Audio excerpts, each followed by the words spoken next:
Y seguimos conversando esta noche sobre el tema Metrobús, un tema que nos preocupa a todos, nos ocupa a otros. Entre las personas que están ocupadas de esto está el ingeniero Hugo Miranda, gerente de operaciones de la unidad ejecutora de proyectos del Ministerio de Obras Públicas y Comunicaciones. Ingeniero, ¿cómo estás? Buenas noches, Sebastián. Un placer estar aquí contigo en el programa. Y bueno, las órdenes para las consultas e informar un poquito a la ciudadanía de cuál es el avance de los trabajos y qué nos viene de aquí para adelante, digamos. Quiero empezar diciendo, ingeniero, que agradezco mucho tu presencia porque en octubre, cuando hablamos del tema y las papas quemaban y ahora siguen quemando, te comprometiste a estar nuevamente con nosotros y hoy estás otra vez. Es una cuestión que se agradece. Pese a las dificultades que podamos decir está atravesando el proyecto, o que aparentemente, digo, para tirar el tema, para disparar el tema, los frentistas y la gente aquejada por las obras dice que el Metrobús avanzó solamente 800 metros en 18 meses. ¿Cuánto quedaría por avanzar el resto de los 8 kilómetros con 200 metros que nos quedan? Bueno, yo creo que es muy importante y la oportunidad de poder aclarar este tipo de cuestiones, considerando de que, en primer lugar, mencionar que es una obra urbana bastante compleja por el volumen de tránsito que afecta, por el lugar de emplazamiento en el cual, digamos, se desarrolla esta obra y por el alcance mismo de un proyecto que no solamente abarca una mejora en el sistema de transporte público, sino también en todos los sistemas, tanto de alcantarillado sanitario, energía eléctrica, o sea, es un proyecto bastante integral de reformulación de todo el corredor de la avenida Eusebio Ayala y la ruta Mariscal Estigarribia. Dicho esto,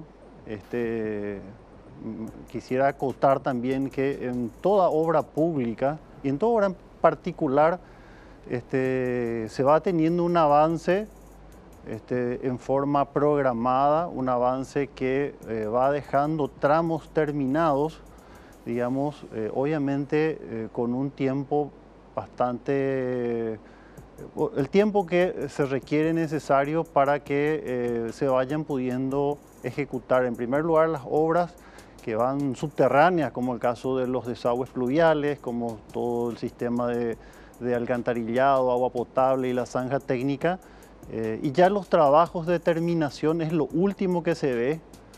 Cuando se llega a esa instancia hay un volumen de ejecución de obras previas que son muy importantes. Entonces decir que se han terminado aproximadamente 900 metros de ambos lados y más de 1500 metros en el tramo sur implica de que ya se está llegando a esas instancias, no solamente en ese sector, sino también ya en otros sectores que hoy en día estamos comprometiendo su conclusión en plazos no mayores a los 60 días.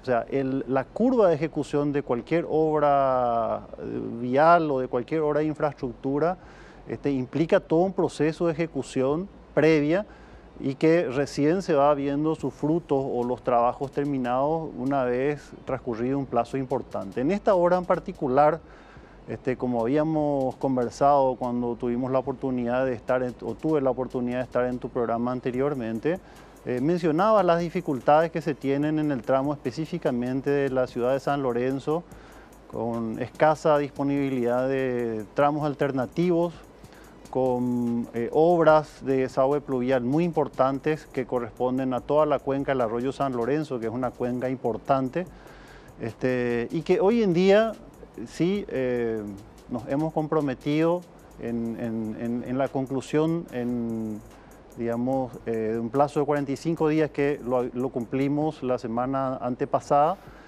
y estamos con un compromiso nuevo de nuevos frentes que vamos a ir terminándolos en plazos que varían en función al estado en el cual se encuentran. Esto hemos dado muestras de que esos plazos son cumplibles.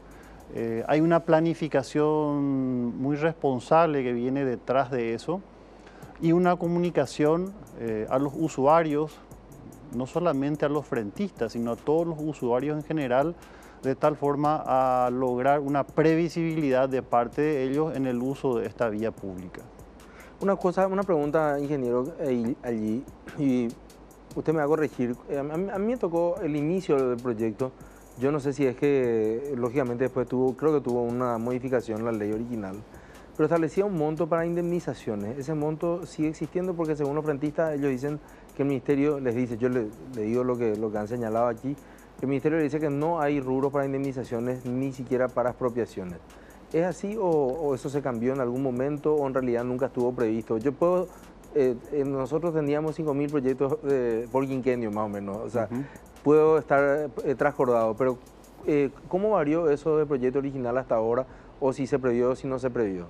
Sí, el proyecto contempló, digamos, como una conceptualización el uso del espacio disponible entre las líneas de edificación como línea general, de tal forma a la menor afectación posible en lo que se refiere a expropiaciones de terrenos.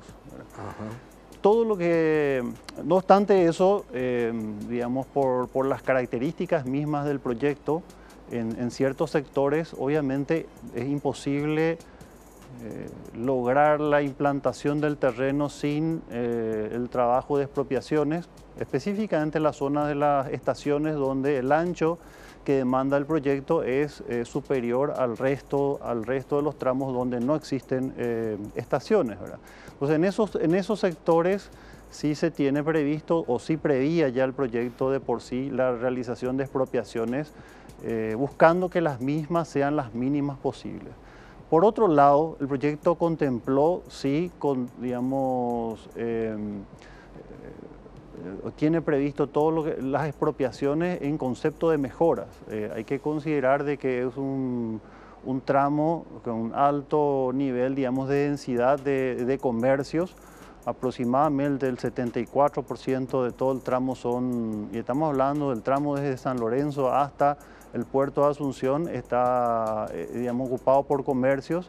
Entonces, todo lo que tenga que ver con afectaciones a mejoras, veredas, carteles, murallas, esos montos sí, también, además de lo que corresponde a los terrenos, están previstos en el contrato, y más, parte de esos montos, por una cuestión de agilidad en los pagos, están incluidos dentro del mismo contrato con la empresa contratista, de tal forma que permita evitar la burocracia que a veces generan todos los procesos de pagos de mejoras, y hacer realmente ya a veces relocalizaciones de los carteles, mejoras en la accesibilidad de las propiedades, hacer esto de una forma mucho más ágil. Todo lo que tiene que ver con propiedades y específicamente indemnizaciones grandes que son requeridas, como por ejemplo la indemnización en la zona del Mercado 4 para la reubicación, digamos, de los permisionarios, también las indemnizaciones que tienen que ver con la implantación de la terminal en la zona de San Lorenzo, y la que tiene que ver con la terminal para el estacionamiento, digamos, de los vehículos. Son indemnizaciones importantes y que el Ministerio tiene el compromiso de cumplirlas con recursos de contrapartida local, y de hecho esos trámites están avanzando. Ingeniero, la otra queja generalizada que hay fue la lentitud de la obra. De hecho, a esta altura tendríamos que estar un poquitito más avanzado, de acuerdo a lo que habíamos conversado aquí en el mes de octubre del año pasado. Esas fueron cuestiones imponderables. Yo le digo porque en realidad yo me imagino hoy en día, o sea, no es que me imagino, sino que lo trato, pero desde la academia en este momento, ya que no estoy ejerciendo ningún cargo. El tema hoy en día de hacer una obra pública o ejercer un cargo público tiene toda esta tormenta de noticias oficiales, oficiosas, verdaderas, tendenciosas, que se generan en las redes sociales. Y lo que mucha gente dice es, en realidad la obra no tiene recursos. Perdón, voy a ser más preciso. La constructora no tiene recursos, no tiene máquinas en el país, no están trabajando todo el día. yo me hago eco de lo que leo y escucho y le doy la posibilidad de poder desmentirlo o poder explicarnos el motivo central del retraso y si se ha generado algún tipo de desperdicio, no sea que venga otra constructora para el siguiente tramo y tenga que empezar de cero. Bueno, eso que estás mencionando es muy importante. Vuelvo a reiterar, es una obra muy compleja. Hay una curva de aprendizaje que yo creo que ha llevado un tiempo en este primer tramo, donde justamente estaba mencionando un tramo bastante complejo.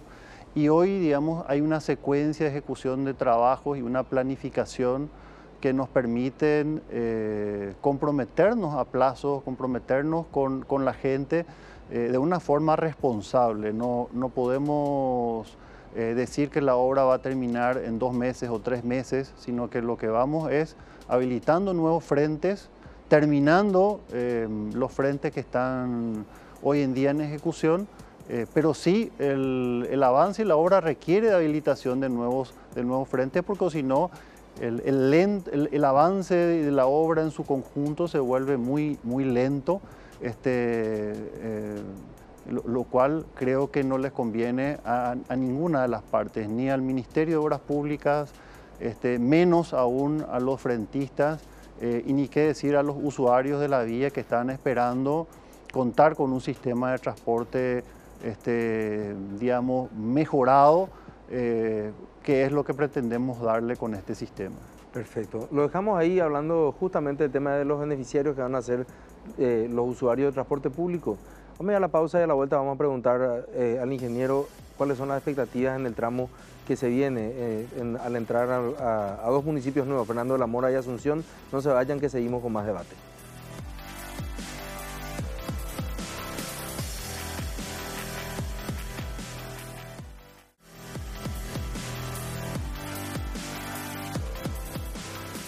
Y continuamos hablando esta noche aquí con el ingeniero Hugo Miranda sobre el tema del Metrobús.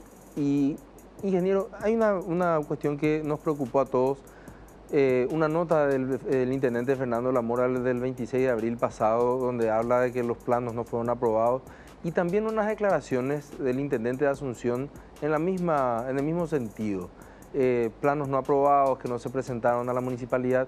¿Esto es cierto o están en trámite o quizá hay algún desconocimiento por parte de los titulares de estas intendencias de los trámites que se están realizando? Nosotros estamos trabajando muy de cerca con ambos municipios, no solamente en todo lo que tiene que ver con la obra en sí, sino con lo que tiene que ver con todo el sistema de apoyo al sistema de desvíos, de tal forma encauzar el tráfico vehicular durante la ejecución de las obras, ¿verdad? También de alguna forma yo creo que es bastante entendible, de alguna forma seguramente el intendente se siente presionado y tiene que de alguna forma dar también respuesta a los ciudadanos que le están exigiendo. Pero en todo momento el Ministerio ha sido muy responsable con lo que se refiere a esta obra en cuanto a la presentación de los diseños, en cuanto a la coordinación. Nos hemos adecuado a las exigencias de los municipios en cuanto a la pavimentación de los tramos alternativos, a los sentidos de las calles, y en todo momento hemos tenido la colaboración de parte de ellos. En el caso de Asunción, específicamente, lo seguimos haciendo y estamos ejecutando las obras y los caminos alternativos de acuerdo a las indicaciones del municipio, y además recibiendo eventualmente algunos pedidos adicionales de parte de ellos y ajustando el proyecto a los mismos. ¿Y usted cree que en realidad entonces esto es una cuestión más para sacarse el peso encima? Porque a mí me parecería realmente, o sea, de hecho me parece muy llamativo el hecho de que una obra de esta envergadura no tenga planes aprobados, por ejemplo.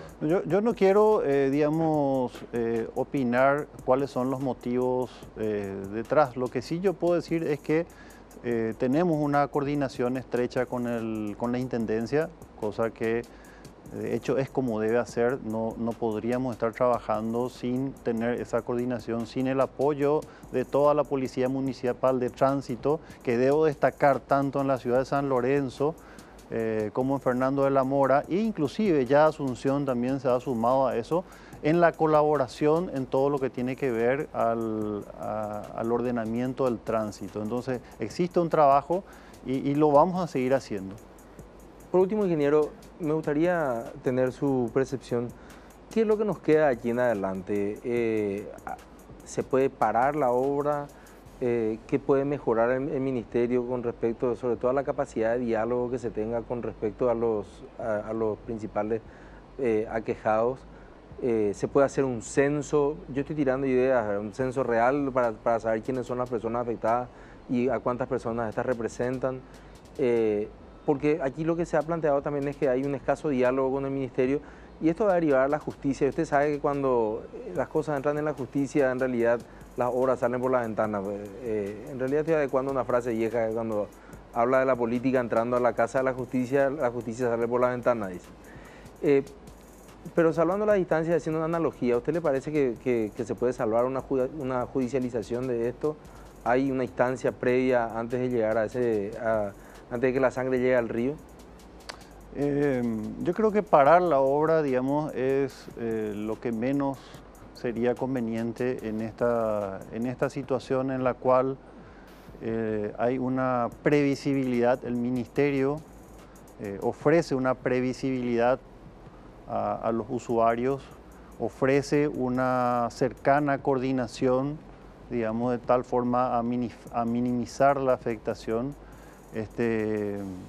Y nosotros tomamos los recaudos necesarios a fin de evitar, en lo posible, tener que ir a alguna instancia judicial, que como bien lo decís, sabemos cuándo se entra, pero no se sabe a ciencia cierta cuándo eventualmente se pueda salir. No obstante, nosotros creemos que estamos haciendo bien el trabajo y la planificación, y obviamente todo es mejorable. Mejorar la coordinación yo creo que es factible. Eso requiere, no obstante, digamos, una voluntad de ambas partes de poder buscar un consenso. Nosotros estamos abiertos, lo hemos estado siempre, y hemos obtenido, digamos, el acuerdo con la gran mayoría de los frentistas. Eso hay que mencionar, que los comerciantes en general son los más interesados en que esta obra avance y pase y justamente se terminen las afectaciones. La eventual paralización de una obra como esta, lo único que va a acarrear son perjuicios para todos, ¿verdad? Tener una obra parada, trabajos a medio concluir, yo creo que no trae beneficio a ninguna de las partes. Sin lugar a dudas. Ingeniero Hugo Miranda, muchísimas gracias por su presencia esta noche aquí con nosotros. Estuvimos hablando con el ingeniero Hugo Miranda, representante de la Unidad Ejecutora de Obras del Ministerio de Obras Públicas y Comunicaciones. Y nos queda una reflexión, son 3 puntos nada más que quería volver a tocar con ustedes esta noche. En primer lugar, el tema de la importancia de la planificación, que estuvimos hablando capítulos atrás sobre cuánto nos falta todavía aprender en el Paraguay a planificar.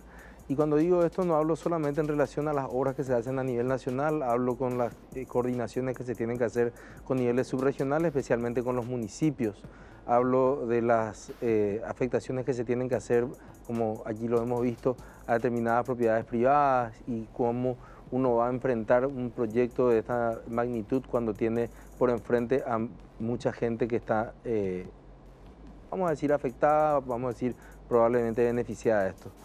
En segundo lugar, un tema que no me deja de dar vueltas en la cabeza es quién habla o cuál es la coordinadora que hable a favor de los usuarios del transporte público, porque no hay. O sea, obviamente aquí hemos escuchado a ambas partes litigiosas en este momento, por una parte los frentistas, por otra parte el Ministerio de Obras Públicas, pero en realidad no podemos, porque de hecho no se ha conformado una coordinadora de usuarios del transporte público, que son cientos de miles de personas que a diario van a tratar de mejorar a través de este sistema su día a día o tratando de tener un transporte de mayor calidad y velocidad.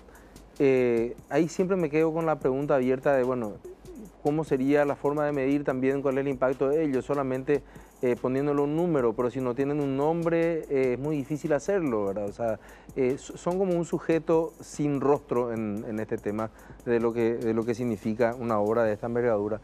Y por último, la importancia del cumplimiento de las normas. O sea, aquí hay una serie de normas que en su momento han sido relajadas. Nos, Daron Acemoglu y Robinson en su libro ¿Por qué fracasan los países? Hacen justamente mención de las características de las sociedades desarrolladas y las características de los países en desarrollo como el nuestro. Dice, los países en desarrollo son aquellos países que tienen normas flexibles, pero de cumplimiento rígido. Sin embargo, los países en vía de desarrollo como el nuestro, los países que estamos en la senda todavía de construir una sociedad más desarrollada y adelantada, tenemos normas rígidas de cumplimiento flexible. Y esto hace que finalmente todo sea relativo, esto hace que se generen las incertidumbres, esto hace que tengamos una crisis institucional, una debilidad institucional importante, hace que tengamos que este proyecto ha pasado 2 procesos electorales, ha pasado el proceso electoral de 2013, ha pasado el proceso electoral 2018 y bueno, creo que todos deseamos, y allí como lo han señalado ambas partes esta noche, todos queremos que termine de la mejor manera y la manera más rápida posible. ¿Qué es lo que podemos aportar desde la sociedad? Yo creo que lo más importante para una reflexión como esta, la que tratamos de darle de este espacio, es tratar de minimizar las informaciones falsas de uno y de otro lado. Hemos colaborado de una manera impresionante a la desinformación en la sociedad de la información, paradójicamente. ¿Por qué? Porque subimos medias verdades, porque nos quedamos con lo que nos dice una parte, no cotejamos nuestra información. En cierta manera, todas esas críticas que hacíamos antes, digo antes de esta sociedad de la información y la comunicación como la que vivimos hoy, criticábamos de la prensa tradicional, decíamos, acá publican cualquier cosa. Bueno, lo estamos haciendo hoy nosotros a través de nuestros teléfonos celulares, a través de las redes sociales y en un efecto realmente impresionante, no nos damos cuenta de que las obras públicas a futuro van a ser muy difíciles de realizarse. Imaginemos que somos un país que en realidad va a seguir creciendo, imaginemos que somos un país que tenemos que generar infraestructura, por ejemplo, para generar 2 millones de empleos. ¿Cómo haríamos nosotros las obras públicas si es que no tenemos algún tipo de seriedad cuando abordamos temas como estos? ¿Se va a paralizar la obra? ¿No se va a paralizar la obra? Hay un conductor que está siendo afectado, nosotros reproducimos por 100.000 esa foto y creemos que son 100.000 conductores, bueno, pero es uno solo, ¿verdad? Entonces, en el trabajo de manejo, y por supuesto, si la obra está tardando, pero lógicamente hay que sacarle fotos todos los días de cuánto avanzaron y cuánto no. Y a mí me parece realmente delicado el tema de cuál es la proyección de esto y ojalá que la curva de aprendizaje, como aquí señalaba el ingeniero Miranda, haya sido muy importante para poder acelerar el tramo que queda de finalización de la obra. No quería irme esta noche sin dejar de pensar esas 3 cosas de planificación, de cuál es el impacto que vamos a generar realmente en el transporte público.